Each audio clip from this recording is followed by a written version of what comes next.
Hello everyone, welcome to my channel. Please subscribe and hit the bell icon. Ah Rats, the twisted young and restless history of Victor's cage. All products and services featured are independently chosen by editors. However, soaps.com may receive a commission on orders placed through its retail links, and the retailer may receive certain auditable data for accounting purposes. And just like that, the cage is back on the Newman Ranch. Yes, we said back.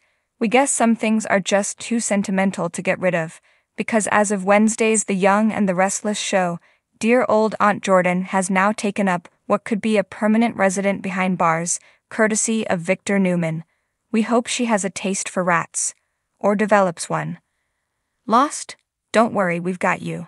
You see, this isn't the first time Victor's kidnapped someone and held them prisoner in a cage. In fact, in that cage.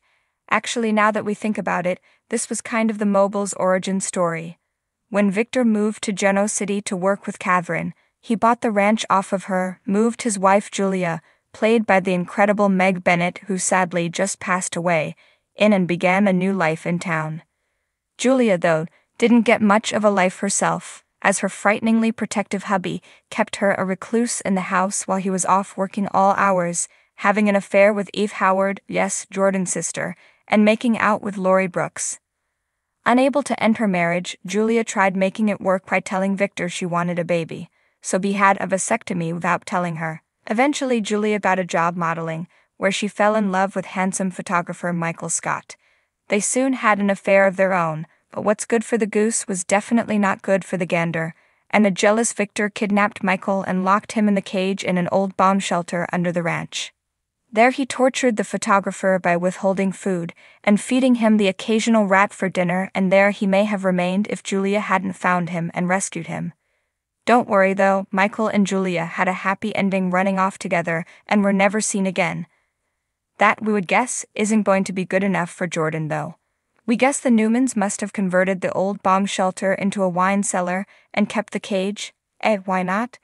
As Victor said, he went to all the trouble soundproofing it years ago, so it does seem like a waste if they'd gotten rid of it. At least he added some lovely artwork for Jordan to gaze at. And at first it may seem a bit odd that it survived the ranch fire, but it is an old bomb shelter. If it could survive nuclear war, it could survive Sharon going pyro. With that said, Victor's lie about Jordan being dead is a bit curious, because from the looks of it, it'll just go up in smoke the moment someone is in the mood for some wine.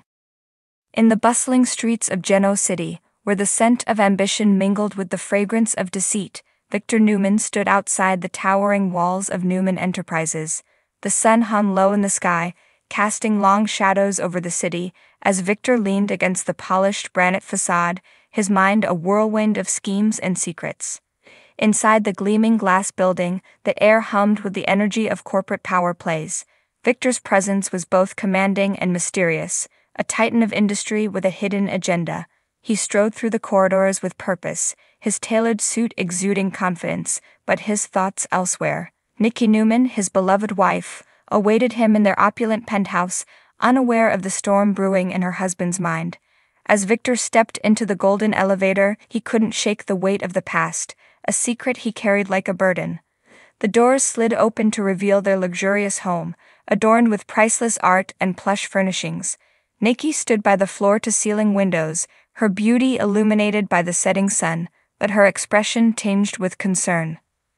Nikki studied him for a moment, her eyes searching his face for any hint of deception, but Victor was a master of masking his emotions, his facade impenetrable. "Is everything all right, Victor?" she asked, her voice betraying her unease. "Of course, my love," he assured her, crossing the room to envelope her in his arms. "I have a surprise for you." Nikki's curiosity piqued, her worries momentarily forgotten. "A surprise? What is it?" Victor held her at arm's length, a mischievous twinkle in his eye. "Close your eyes and count to 10. Nikki obeyed, a smile playing at her lips as she indulged her husband's whims. Victor moved swiftly, retrieving a small velvet box from his pocket. Inside gleamed a dazzling diamond necklace, a testament to his wealth and affection. "Open your eyes, my dear," he said, presenting the gift with a flourish. Nikki gasped in delight, her fingers trembling as she reached for the necklace. "Victor, it's beautiful." But you shouldn't have. It's nothing compared to what you deserve, he replied, his voice thick with emotion. I would give you the world if I could. Touched by his words, Nikki embraced him tightly, her heart overflowing with love. In that moment, she couldn't imagine anything could come between them, unaware of the secrets that lurked in the shadows. Meanwhile, across town, Victoria Newman paced the halls of Newman Towers, her mind consumed by fear and uncertainty. She had just received a cryptic message from an anonymous source, a warning of impending danger to her daughter, Claire. Victoria's thoughts raced as she struggled to piece together the puzzle. Who would want to harm her daughter, and why? Was it a rival business seeking revenge, or something more sinister? Desperate for answers, Victoria turned to the one person she could trust implicitly, her brother, Nicholas Newman. Together, they delved into the murky depths of their family's past, unearthing long-buried secrets and betrayals. As they sifted through the tangled web of lies and deceit, a shocking revelation emerged. Claire was not who she appeared to be. She was the daughter of Victoria's ex-husband, G.T. Hellstrom, a man with a dark and violent history. Victoria's heart sank as she realized the implications of this revelation. If G.T. was involved, then Claire's life was in grave danger. She had to act fast to protect her daughter, but she couldn't do it alone.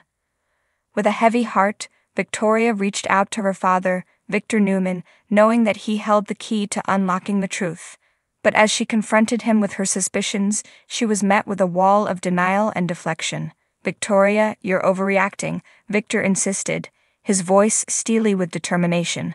There's no way JT could be involved in this. But Victoria refused to back down, her instincts telling her that her daughter's life was on the line. She pleaded with her father to help her, to use his resources and connections to uncover the truth. Reluctantly, Victor agreed, knowing that he couldn't ignore his daughter's pleas. Together, they embarked on a dangerous journey into the heart of darkness, where the sins of the past threatened to consume them all. As they dug deeper into JT's past, they uncovered a trail of deception and betrayal that stretched back for years. It seemed that JT had been living a double life, one that had finally caught up with him. But as they closed in on the truth, they realized that they were not the only ones hunting JT. Someone else was watching, waiting in the shadows, ready to strike at any moment. With time running out, Victoria and Victor raced against the clock to save Claire from a fate worse than death. But as they confronted JT in a dramatic showdown, they realized that the truth was far more twisted than they could have ever imagined.